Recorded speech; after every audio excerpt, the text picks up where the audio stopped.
Hello, I'm Oral, and welcome to Oral Gibbs Live for the first time on the show, on radio, television. The man himself, Mr. Denisio Wyatt. How you doing, Mr. Wyatt? Blessed Lord, Mr. Gibbs. It's an honor and a pleasure to be here. Thank you for your time. Well, I mean, it's been a long time. I remember many years ago I contacted you, but at that time you was too busy. So now at least we have you. Right. Not really too busy. I think too distracted at the time. You know, too distracted. Yeah. You're a busy man. You're in agriculture, right? Yes, definitely. It is a busy field to be in, but nevertheless a joyful one. You know. Yeah. Yeah, man. So you work every day in the field. How is it, actually? Tell you the truth, is a blessing to be in the field. You know. We never really get to really reap the true benefits until you're really in the field, you know. And for me, it has been quite an amazing and rewarding journey, especially when it comes to my health, because that's really what I dived into it for, with issues with my health in the beginning. And so I think from that point and now being on a better side of the health bar, you know, I feel grateful to have taken that journey and now come to a point where I feel it's important to educate others, you know. Right. So you're a young man, you're from St. Martin? St. Martin, yes, correct. Born and raised. So how was your life as a young guy growing up in St. Martin? Well, boy, I can't tell you it was a rough one, but it was one that came with a lot of its challenges, you know. Because I didn't raise up with my mother. I didn't really raise up with my father. I raised up with my grandmother. Oh, okay. And so you know, being young, not having your mother and your father around, it kind of affected me in certain areas. But my grandmother was always a busy, hard-working woman, and so she was never really home. There's never really times I could remember by going to the movies with my family or having birthday parties, you know. So we were you know, a family that lived on that line of poverty, you know, being able to survive. Your grandmother working hard, two jobs to try and keep food on the table. And so we find our way in the streets, you know, from a young age, which wasn't really the best way to go, but it was the only thing that we knew after a while, because we didn't really have our parents consistently around to bring us up. You know, so being in the streets, you saw a lot of different things as a young man, and you get caught up in a lot of different things too as well.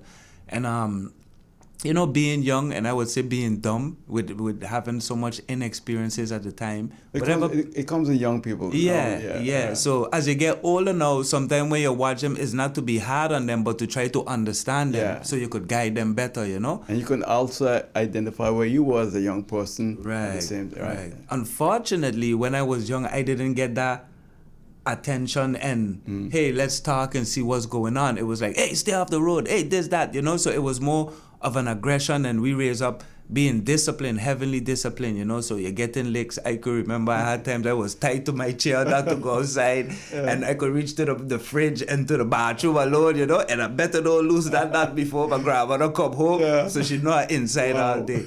So we raised up very, very disciplined, and anytime we could escape, I escaped to the streets, you know. And being in a house, you know, when you're going to school, your friends and things have a little Nike shoe and this and that, and you feel, well, you're accepted because your shoe say Air instead of Nike Air, you know. And it mentally played a role on the young children in our area who were not able to afford these things. So we got ourselves caught up in, you know, we wasn't rude children, but we were go-getters and always trying to make sure that we could put money in our pocket by any means necessary to get the things that we need, because our parents couldn't afford it. And so that's how we really raised up in the streets. And at the same time, those were some of the consequences that if you become mature, they help get you out of the streets too as well. You know, so I'm at that point where I was, like I say, young and dumb, and I got caught up with the wrong company, and at one point in time, I got incarcerated for trafficking drugs and stuff like that. And I think it was during that time of incarceration that was the greatest revelation, you know what I mean? Because I could always remember my grandmother telling me, I just tell you stay away from them friends. I just tell you stay off of the road. Two things you're going to get. You end up in jail, you're going to end up dead. So when I was there in jail, all I could hear is her words repeated and repeated. And guess what? She was the only one that was checking for me. Not no friends in the street, not no things on the road. And I think that was the greatest turning point of my life. You know what I mean? To be able to show her something different, you know? Yeah. And so that was the transition for me to move forward. And I came back to St. Martin because I wasn't locked up here. I came back to St. Martin and I started to jump into young entrepreneurship with that time they had the Small Business Association, I think, with Mr. Gregory Arundel, right? And he was basically trying to, you know, SMBA, trying to coach these small things, but it wasn't really going 100%. And at that point in time, I didn't know what to do with my life, you know? And at one point, my grandmother was trying to tell me, like, hey, why don't you try something different, go to school, do something different, you know? And I was like, oh, okay, I'll try that, you know? So in 2004, the same year my daughter was born, and I didn't get to see my daughter born. I left to go to school in Holland. Oh, okay. And in 2006, I came back to see my grandmother, you know, to show her that, hey, I'm changing, I'm improving. I did, like I was explaining to you earlier, I did 1 year of culinary arts. And I left it because I was like, man, we Caribbean people could cook. You know what I mean? They really teaching me that thing. But it actually really taught me a lot about hygiene in the kitchen, which was very important. But my passion fell into music because I was a hip hop artist and I love to write music, you know? Yeah. And so that took me into multimedia technology, video and audio, you know, like this what you're doing here. And I really had loved that. And I jumped into graphics to try and enhance my video and audio production. And then I got into website development, taught myself website development in order to promote my content, you know. And so in my head, I was like, hey, I'm going to push this and come back to St. Martin and hopefully get a job in the DCOM area. And because that, in a way, that what we were kind of trained to do subconsciously. Go out, get an education, and come back and work. You know, not come back and own a business, but come back to work. And so when I came back, in 2006, I came back to visit my grandmother, and she was. Where you was when you went to study? Where you went to study? I was in Holland. Holland, oh. Yes, I was staying in Utrecht in Holland, and when I came back in 2006, I came back and my grandmother was sick with cancer, totally deteriorated with stage 4 cancer. So all those years she had cancer and she wasn't telling anybody anything. And so when I came back in 2006, that really mashed me up, you know. But at that time too, I didn't understand what cancer is neither. So what I did was I tell her, look, I'm doing a little better in school now. I'm staying off of the road. Things are going good. I'm going to be back in 2 years, get my diploma, come back, and I'm going to take care of you, you know. Little did I know, 2 months later when I went back, she was going to pass away. And that really took a serious toll on my life because, again, raised without a mother, a father, the only person you had left to prove some sort of that you gonna do right in your life was my grandmother. But she was always there for you, right? Yeah, and she was gone, you know? And that devastated me because at that point in time, I felt like there was nothing else to live for. There was nothing else to prove to nobody, you know, to tell me that they're proud of me, you know? And basically, I tried to take my own life, you know, in Holland, and I tried to commit suicide. And fortunately, I guess that wasn't God's plan. So I woke up with a bunch of doctors and pumped my stomach with the pills and the stuff that I was drinking. And that was a new transition into a new life and purpose, you know. And at the beginning stages, I became diagnosed with epilepsy because of that. Wow. And so now I was living with epilepsy, which was the consequences of my action, and I didn't know how to deal with it because it came with depression, it came with anxiety, you know. And I used to go back and forth to Curacao every year to take an MRI scan to see how my brain is developing. And in 2011, I was in Curacao taking my annual scan, and I was walking through the town in Curacao, and I saw a smaller juice bar, right? Oh. A small little, not a juice, but a juice truck. Okay. And it just pulled up on the side of the road, and the guy just jump out of his truck and plug it into like a parking meter on the side of the road. I was like, that's interesting. Yeah. And he just opened the windows and the truck said smoothies. I was like, wow, that's cool. What he doing? He blending juices and stuff, you know? So I walk up to the truck and I was like, I would like to try one of these things. Keeping in mind, smoothie in 2011, consciously to me, was not even a word yet in St. Martin, right? So smoothie, I saw this on his truck and I was like, he made these blends of juices with fresh fruit and he had lime and I was like, okay, I want a lime. And we drink lime juice all the time, but the way the man make this lime smoothie, he just squeeze out all the pulp and the lime, little sugar, ice, and blend it. And that was the most amazing thing I think I ever drank in my life. And that was the beginning of the journey of going on that adventure for me. Because what happened was, when I came back now, I was like, I need to open a smoothie bar in the community of St. Peter's to offer the community a healthy choice. Right. Because we don't have that along the strip. It's just Spanish bars, Chinese restaurants. There's no healthy choice of food in the community. So I started off with that, with the smoothies, and then I started to do a little fried fish on Saturday. Then I started to team up with a baker from the French side to get fresh French baguette bread on the third side in St. Peter's. And so I had a little thing going on, and people and customers were supporting, you know? And one day, Mr. Richardson, Jocelyn Richardson, we were speaking about his father, Elwaldo Richardson. He came to the smoothie bar one day to buy a smoothie. And while he was there, I would say at the time it was the strangest question, but now it's not so strange. He was like, so you grow these fruits? And I was like, grow these fruits? Like, no, I buy these fruits in the shop. I said, I think can't grow no fruits. Because again, so long it was embedded in our head that our soil ain't good, the soil rocky, we can't grow nothing. Not understanding really what caused the deterioration of the agricultural economy on St. Martin.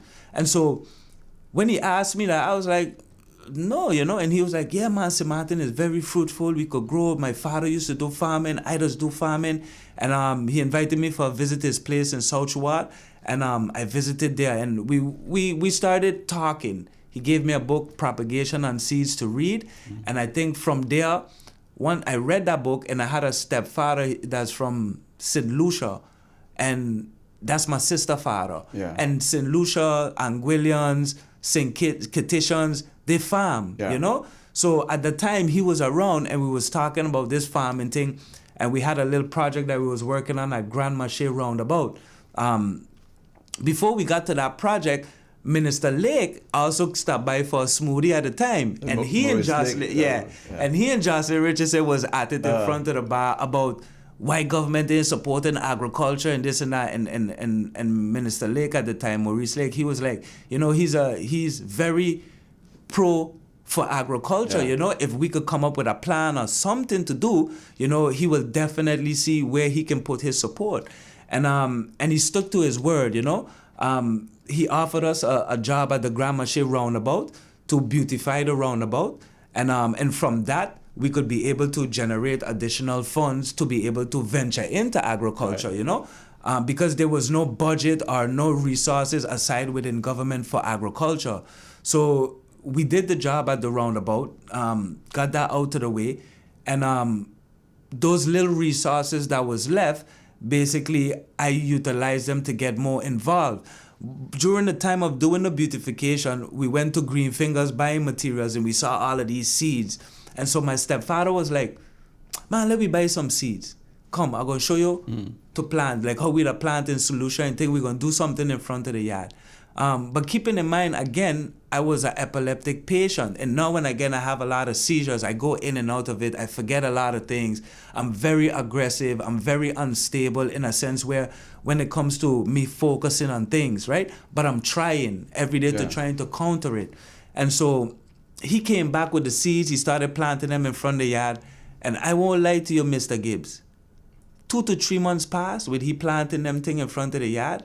And not one day I witnessed it or notice it. Really? Until the day, like I would like your head so far. You wasn't worried with that. You ain't seeing it. And literally, I didn't see it until the day he came inside to me and he was like, look at this.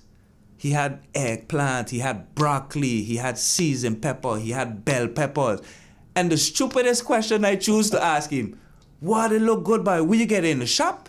He was like, boy, what wrong with you? You remember those seeds we buy a few months ago? You passing in front of the yard every day. You ain't seeing those things in front of the yard.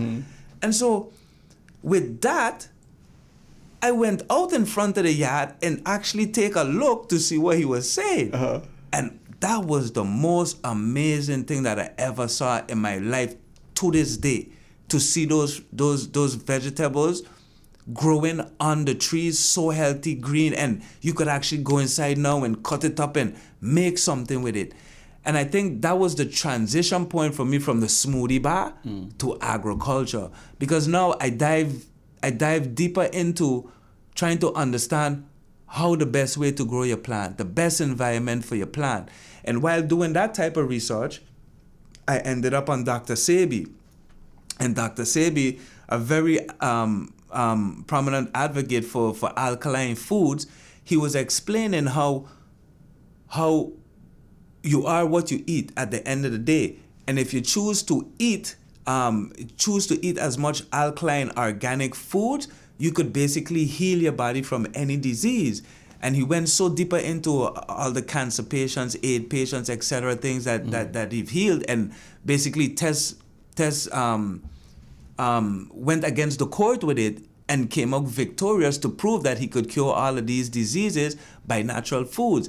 And I think that was the most amazing revelation for me, to see how the human body could actually repair itself. So I started getting deeper into that research, medicinal foods and how does it help the body. And when you realize all foods are actually medicinal, the composition of how you consume these foods is what's going to make you also more healthier and resilient to any diseases. Yeah. And so I started taking this transition into a much more healthier diet, much more alkaline diet. And 5 years later, I started to realize, hey, my seizures are reducing.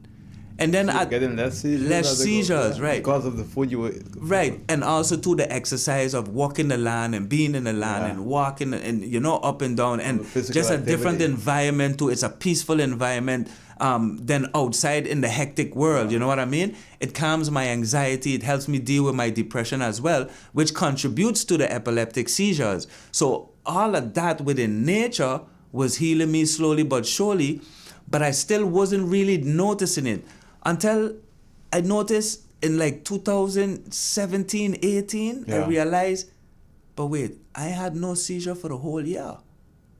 2019, I had no seizure for the whole year again.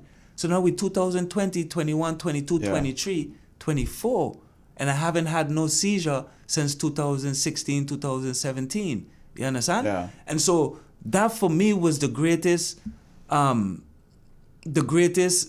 triumph that I could have achieved with my life, and causing the problem and taking the time to heal the problem mentally and physically now. You understand? Yeah. And so now I thought that it would be great to share that knowledge with community members. A lot of community members that I see suffer with diabetes, with cancer, with gastarial problems. All that thought there. Yeah. In case you've just joined us, this is Oral Gibbs Live. My guest is Mr. Denisio Wyatt. He's heavy in agriculture. He's quite an advocate for agriculture here in St. Martin. And we're speaking to him on Facebook, YouTube, and on Hot 99.9 FM radio. So go ahead, Mr. Yeah, man. So you're saying the community was... Yeah, you see a lot of the illnesses, the diseases that is occurring within your community. And as a human being, I don't know if I went through... Now I understand that I went through everything that I went through in my life, in my childhood, as a young teenager, as an adult, to bring me to this point that I'm at right now. And I accept that.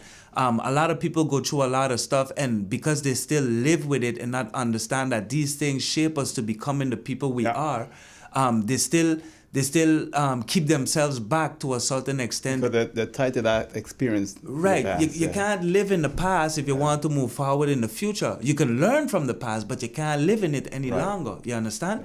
And so that for me, looking at how these diseases plague our communities. And again, my grandmother was sick with cancer, and I felt helpless to do anything for her. And now there's this guy talking about how the food could help you if you take your diet serious, focus on planting your own food or getting organic food.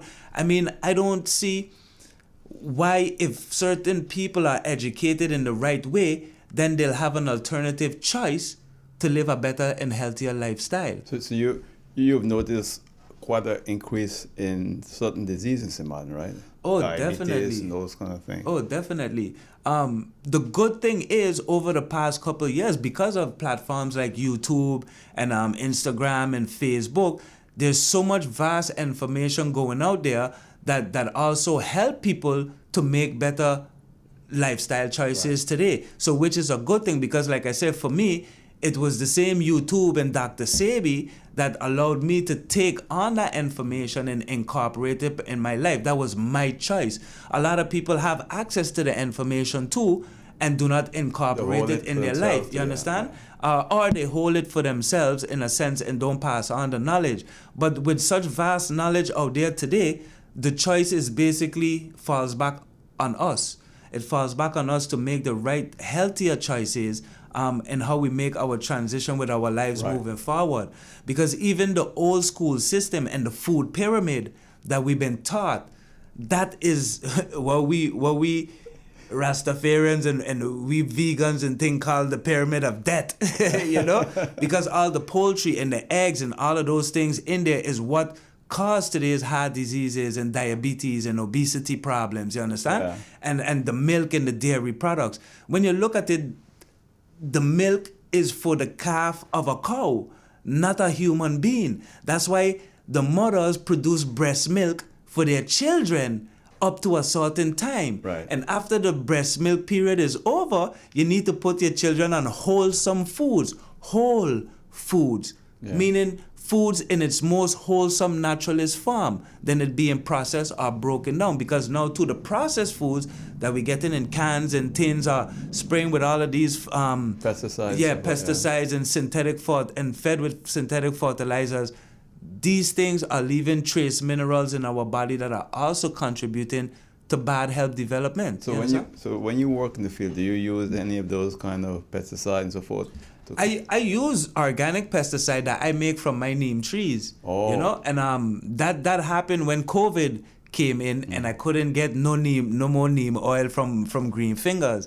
And so because of that now, I had to figure out a way to try and deal with my pest issue within my garden. And so the neem trees was around, and I did some research on YouTube again and was able to come up with a solution to help my plants. So for the past, let's say 3-4 years, I have not bought anything outside than what I make in my garden to treat my garden. Let me ask, so your smoothie project, you never got that going, right? No, the smoothie project up to this day is still there. Still going? It's still going. In St. Peter's? In St. Peter's, we have Spaceless Gardens. Spaceless Gardens. It's just like a small little snack bar in front of my house. Yeah. And we do vegetarian and seafood. That's all we do. We don't do no meat, no chicken, none of that, right? Okay. And we do natural iced teas and natural juices. So that is still there, remaining up to this day. Yeah. Okay. So your farm that you have, right? That's also in St. Peter's, right? Yes, behind Hillside Christian School. How has it been for you in terms of challenges with, say, iguanas and monkeys and so forth? Well, challenges besides government, monkeys, iguanas, and all of those other areas. I like how you put it. Right? Those was my biggest challenge has always been government in the past.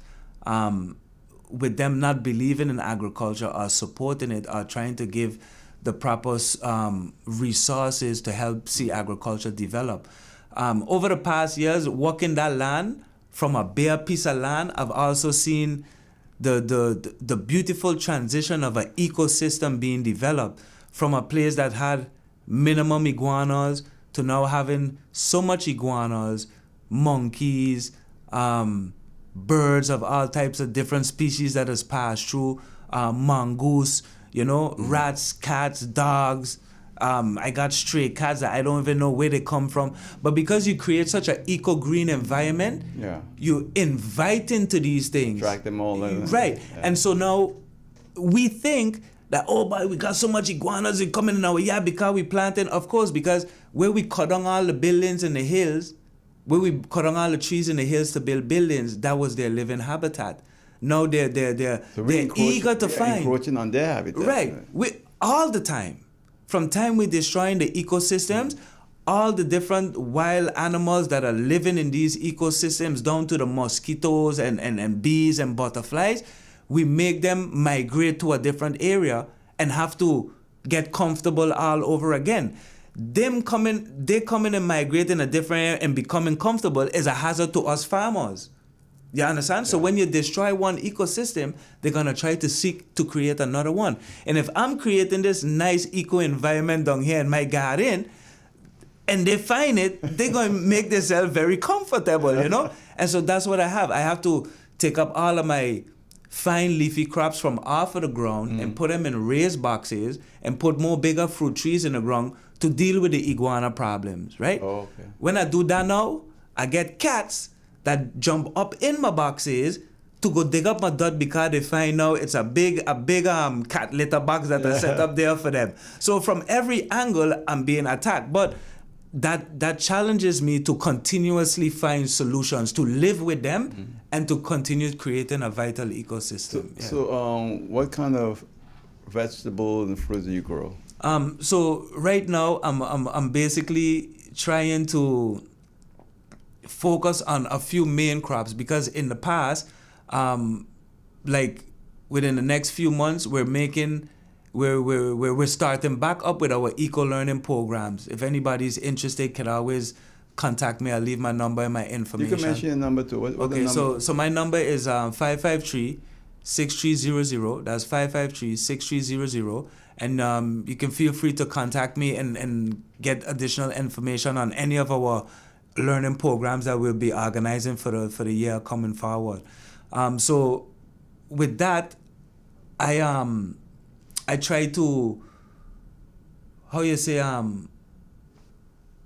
create an environment where I can get along with these animals and be able to live comfortably and produce my crops. Right now, because in the past I was focused on research and development. This is why now too I've created the St. Martin Agriculture Research and Development Center, which is a foundation. Oh, that's good. We made the transition from the community garden to now an agricultural center where we focus on providing ecological solutions to individuals in need.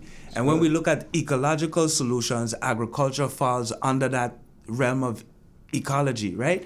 And so with that now, for the past 10 years, it has been for research and development. So I've been planting all type of different little things just to see how they can grow and to see their sustainability within our environment. The best applications, pesticide and organic applications to deal with them organically. And so for the past 10 years, that's all it has been for me. It was never about commercially planting food to be able to make money, but to do extensive research on these crop types and to educate now other farmers on the overall economical benefits and health benefits that it could bring to our community and overall country. So now for the past 10 years, from growing thyme to I grow red bananas now that I get from Panama. Red banana? Yeah, that I get from Panama. Wow. How are they different than our banana? They taste different? They look different? To tell you the truth, I eat one maybe 2 days ago for the first time, and it's not really much of a big different taste than our local nice bananas too as well. The color. Just the color outside of the skin is a bit different, and a slightly different texture? Yeah, heavier texture, but it's a nice banana too. So I grow lulo, which is a fruit that I've just started to grow that is native to Colombia. Really? I started to grow figs that I also got from Panama, which is, we call figs bananas, but there's this fig tree, like some small little nice fruits that come purple and come green on the stalk of the tree. Those are actually figs. So I got those from Panama. And then I started to grow Italian dandelion. I started to grow a spicy salad mix. Like I tried to grow little different things than the usual, just to give that little exotic difference, but also to show that these different things can grow here. That's interesting. Man. Right. Now I just germinated some apple seeds now that they're coming up. Apple. And I just germinated apple that you buy in the supermarket. In the supermarket. They will grow. I don't know if they're going to survive, but that is part of my trying experience, you know. So I have some grapes coming up now, which I know grapes can grow here. So I'm just gonna grow grapes. But the apple, a friend gave me a nice big apple tree one time, and it was doing so good. And when I bring it into the farm and I plant it a few months, I believe maybe in the dry season, the termites come up and eat the roots. So I know that apple tree could grow because he gave me a big apple tree. It just didn't survive the drought because of the termites. So now I know if I'm gonna plant it again, I'll take a different, more sensitive approach towards planting it. How you feel about the weather? Because sometimes the heat is intense. We went through a few years with very little rainfall. Did that affect your whole operation? Definitely. Rain is always, water is the source of life. So it definitely, if we have droughts and we don't have good, adequate water for our crops, because GB water is not a good water for our crops. Is that because of the chlorine? Not just the chlorine, but it's a high pH water too as well. And yes, the disadvantage of the chlorine. But with a high pH water, it doesn't allow your plants to absorb nutrients from the ground. So even though we watering, after a while we notice our plants getting yellow because they're not taking up any nutrients from the ground. That's why that happened. Right, correct. So rainwater is always the best. And if you have... That's why if you have things growing, you water them every day, it looks like what you said. A little bit of rainfall, bam, it looks different the next day. They're blooming, you understand? And it's so funny though that the rainwater is also a high pH water. It's also very polluted now. But it still does wonders on the... So that's one thing that just has me a little bit puzzled because it's a high pH water as well. But it does wonders on the plants because you could drink rainwater. It's good for you to drink. Now, with all of that, looking at the best ways to grow your crops, you know, in a hot environment, is all about irrigation and your water supply and your fertilization treatment, right? And I think with today's technological approaches and irrigation feeders and timers and things like that, it helps the farmer to be able to do a lot more with a little bit less resources. You understand? Or less manpower too as well.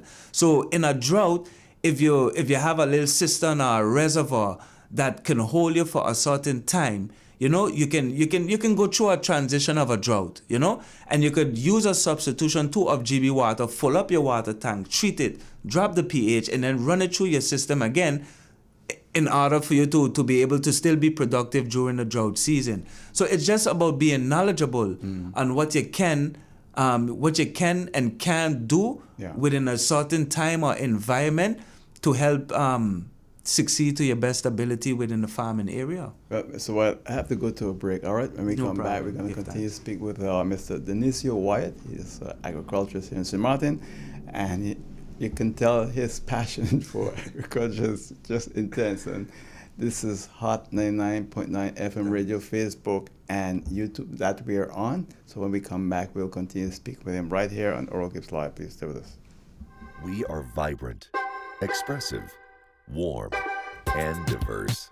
Together, we conquer, and now we expand into new horizons, giving you more of the best. Introducing our new Banco Matico Plus with wider acceptance, purchase protection, and enhanced security. Whether you're online, traveling, or in paradise, experience more with Windward Island Bank. Banco Matico Plus.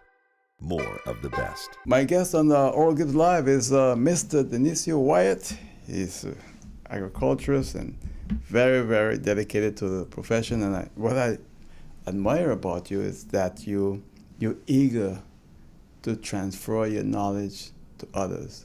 You're not holding on to it and saying, well, this is mine. No, you're really willing to help others and giving classes. I think that's should be appreciated.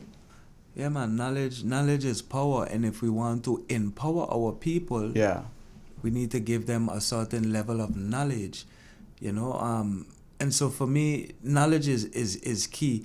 Just briefly, I just having a little issue right now with the educational system and the school system with telling my children, like, okay, they gotta cut their hair low.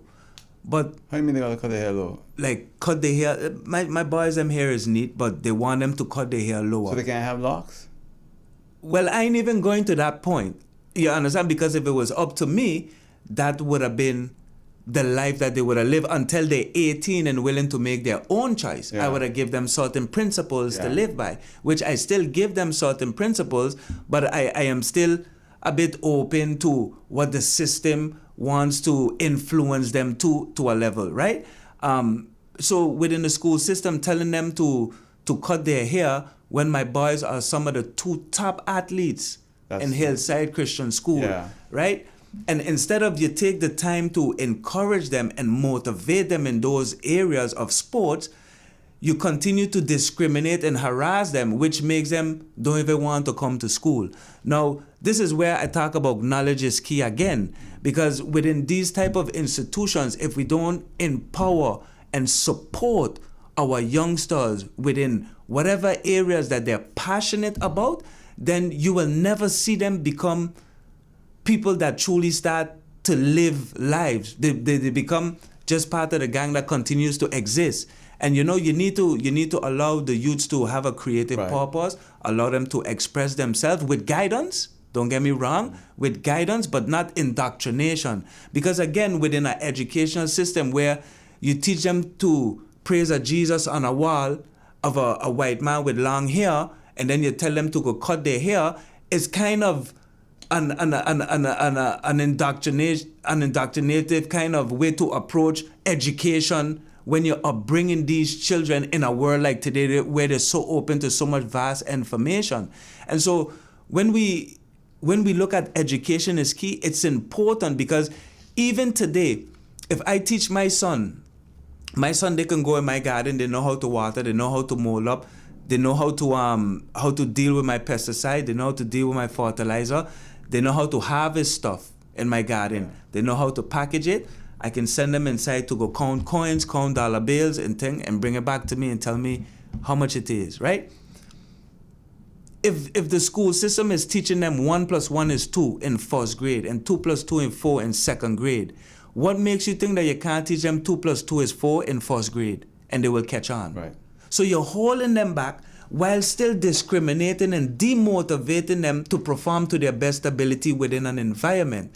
So for me, it's all about creating the best environment and the best way to bring across the knowledge that people feel motivated, they feel appreciative, and they feel acceptable to the information being received, that they would want to implement it in their day-to-day life. And so that's where the most important aspect of education comes, creating that environment for people them to feel motivated and thrive into. And so that's what I want to do within my community, create that environment where people can be motivated and allow the community to thrive, because we don't realize that our community are the people, and if our community is not thriving, that means the community is suffering.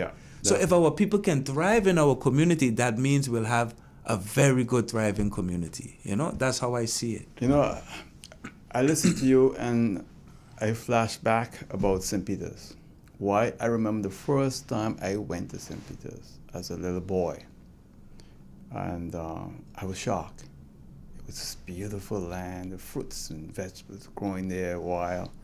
And in the 70s, it was developed where government had issued land and long lease to people.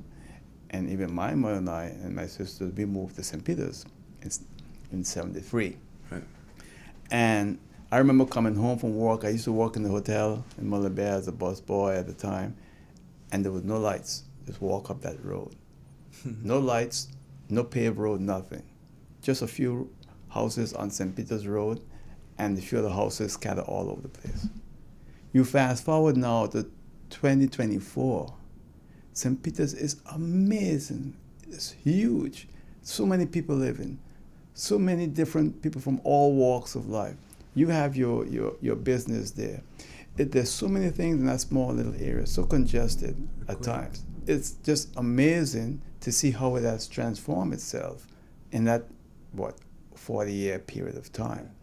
And I think what has happened to, and I'm happy that at least you are one of the people who are trying to keep things going, is that we've forgotten all about our past. Definitely. And how central agriculture was to people of St. Martin. Yeah, it was their livelihood, and But it's all gone in a way, except to people like yourself and Bushman. And I know we mentioned Eduardo Richardson, which I spoke with you before we started the program. Right. He never wanted Ebenezer to be built because he felt that was prime land for agriculture. Yeah. So no, I just thought about the things listening to you and seeing how we are today. And you might say, well, why I bring this up? I've been doing this show now since 1984. I've spoken to a lot of people, and sometimes I look back, and it's like we haven't progressed in some areas. Haven't progressed in many areas. Yeah. Yeah, And I don't like to say that. Yeah, no, but we have to say it because the truth puts people in an uncomfortable position. In an uncomfortable position makes people act and move. You know what I mean? When you're down and out and nobody, today I ain't got no money to pay my bill. That's when you're gonna get up and try to find $1 to make to go pay your bill. But when you're comfortable, you're not going to move. And it's like what you say. If you go back, I'm so grateful, like I mentioned to you, for gentlemen like you, for gentlemen like Dwight Barron, because in the future we'll have this type of content to go back to that can tell a story of how our people have been treated and basically not been given the right support to help develop the country that we call St. Martin. And that's why when you mentioned about your boys in school, I also flash back to the 80s and now, and every decade we've had politicians coming along and saying, well, you know what, we're going to fix education, we're going to improve it for all people. It hasn't happened either. And they said that with so many different areas, including agriculture too, from since 1982. Football. Yeah. And the sad thing is, like you mentioned, those elders back in the past, Eduardo Richardson, Lorenzo Machu, Mr. Constant Guy, those were very active farmers in St. Martin. And what killed the agricultural community in St. Martin?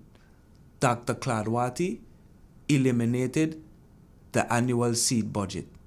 Well, that was the project that they had there in St. Peter's, or the agricultural Look at the agricultural station. Right. St. Martin Academy, Sister Martha School, all of those schools there, John Lamini School, right, which was the land of the king, which we'll talk about in a minute. Prince William Alexander School, right, that's what it was, right? It was John Lamini School, and then named it after the prince afterwards, right? Right. Yeah. Who's now king. Yeah, which is now the king, right? Look at that whole property area was the agricultural station. Right, I remember that as a little boy, yeah. That allowed those guys at those times to bring pounds of food into town for at least for at 10 cents a pound. You could imagine that? Yeah. A pound. You understand? So we were so productive back in the day that we could offer such lucrative prices. I mean, yes, the buying and spending power is a lot different between then and now, but still, we were producing so much that we could still offer it at such a good price, and people felt that they had a good value for their dollar, right? So what happened there? You mentioned that Now- the agricultural station was discontinued because of him. Right. So now, Mr. Lorenzo Machu explained in a video that I saw that I show every time I have my eco learning program in week 5 in my history class. I share these videos so people can see, the past, the fish market, how the farmers was active, how the students of St. Martin Academy did and conducted extensive research interview about the same property in Ebenezer and everything that was going on with agriculture since 1994, right? So all of this content I received from Dwight and I share it in my history class. And within one of the videos, Lorenzo Machu, who was head of the agricultural station at the time in between the 50s and then back in the 70s again, he explained that Claude Wyatte basically cut the national seed budget. And how we did it was basically when they put in for the seed budget this year, the seeds had to come. He kept reaching out to Dr. Wyatte to get the seeds. Dr. Wyatte would not give him no response. He kept reaching out. Then one day, Dr. Claude Wyatte just basically disrespectfully tell him, right, go by the supermarket, by the SSS4 supermarkets, which was also owned by the Wyattes them at the time. Go by the supermarket, you're going to find all the seeds you want. This is what coming out he mouth now. Wow. So now our people was so much out for the handout mentality and dependent on government that he didn't even catch on what Mr. Wyatte was telling him. So as a humble citizen, what he do is he actually went up to the supermarket to look for the seeds. Wow. You understand? And when he reached there, the man in the supermarket tell him, We didn't gonna see. which seeds you looking for? I mean, Dr. Wyatte sent you up here for the seeds. Impossible. He say, go look in the back, see if you find seeds. But those are the things where we got in that was already grown already. So there ain't no seeds in here to say, well, come and look for. Yeah. And that was the downfall That's I've of never agriculture. I never heard that before because Claude, Dr. Wyatte was one of my biggest supporters in terms of shows. I always invited him. We met confrontational in a way because the first time I invited him, he said he wanted to have the questions beforehand. And I walked into his office, I confronted him, and I told him, I'm not going to give you any questions in advance. You have a responsibility to the people of Smart. He turned red, he jumped up, said, this guy is crazy. Yeah. But you know what? The next week, he agreed to come. And after that, we became good friends. He once said to me, and I think we have it on tape too, that when St. Martin was growing in tourism, no family, no mother, father wanted their child to go into agriculture. Everybody wanted to go into the hotel industry to work. They wanted to have on a shirt and a tie in the office. And I always remember him saying that. And I wonder if that's the way most of our people really think at the time. But we went through a transition in St. Martin where, in effect, we literally kind of walk away from that. And you know, Eduardo Richardson was also a big fan on this show many, many times from back in 1984 himself. And it seems like the issue was with government, the issue with people wanting to live an easy life and not stick in the land anymore. So there's a lot of issues, but I was surprised when you mentioned that one with agricultural station because I never heard about that one before. Even if you go back to Mr. Eduardo Richardson, who was his biggest supporter? It wasn't government. No, it was the never, Christian never. Council, Yeah. Ben Vlan. Because it's Ben Vlan that was conducting the interviews with Mr. Richardson at that time, and they was getting support from the ministries between St. Martin and St. Kitts from the Christian Council to develop these farms. It wasn't even government. Well, I don't know what year that was, but Eduardo Richardson was always seen on my show. That's where he spoke about agriculture and challenges he was facing. And so 1984 to 2024 is 40 years. That's how long ago it's been, okay? So I don't know him anywhere else speaking about it. Maybe later on he spoke with Dwight too. But the thing is that the problem in St. Martin is, again, I go back to Ebenezer. That's a project that Eduardo Richardson was against. He thought that we had to maintain that land for agriculture. Everyone I speak with who are familiar with agriculture agrees with him on that. Yeah, Today of course. it is all developed, you know. Look what is contradicting to what you say when you think about it, what Mr. Wyatte tell you. He tell you, right, that since the tourism industry was developed, that nobody want to get into it, right? That people wanted to get away from that. That people wanted to get away from the agriculture and get more into tourism, right? How contradicting is that really? Think of it, when agriculture was the only thing they know, when you did not support the national seed budget. Right? So you automatically discourage people, not discourage them, you automatically force them to make the transition off of the land and go into the hospitality industry because that's what you was creating. You know, when I listen to my grandmother would always praise that Dr. Wyatte, and I always thought he was a good man. Up to this day, I still think that he was a good man.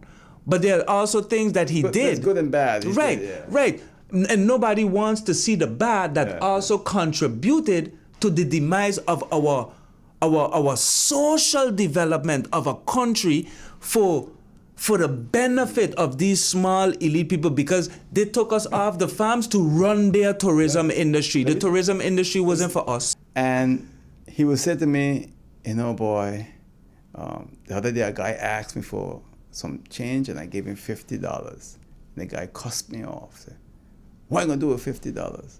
I was like, shit, why you get angry with Claude? He gave you $50. The thing I'm trying to point out, how our people had changed. We had become so dependent.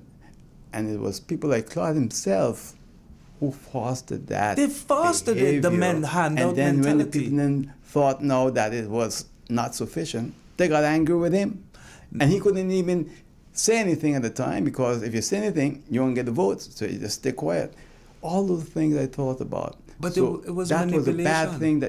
So you create the monster, and now the monster is demanding more, and you get upset. Right. It is today what we call the handout mentality that we fight so much about government today.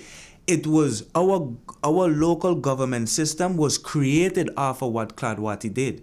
You understand? And a lot of people didn't realize, if Claude Wyatte was a good man, yes, he helped my grandmother and other grandmothers build houses, but at the same time, he was very smart, because when our people was entitled to 1,100 square meters of land, he gave all of them 800. They were satisfied because they didn't understand it. And at the end of the lot, his family had the biggest piece.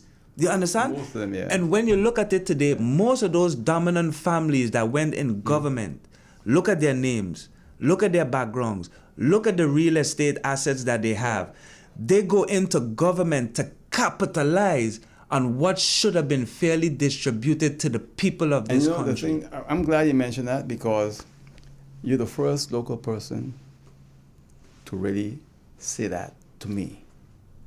And you're right. You're 100% right. It is a sad People thing. don't know.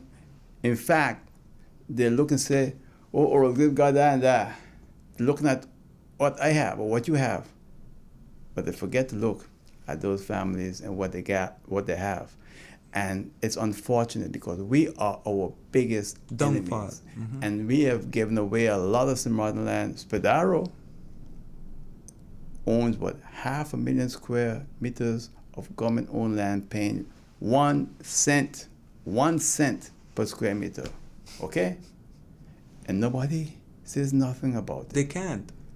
So see, what we have is the inequality in St. Martin. Yes, it is. And if you talk about it, the same people who you're trying to help are the same people who are going to come and put you down. Because I remember the first time I did a show, and I showed the evidence, the proof of the canon for the property that Spadaro have down there. Some people meet me the next day and cuss me off. Yeah. The same stupid idiots.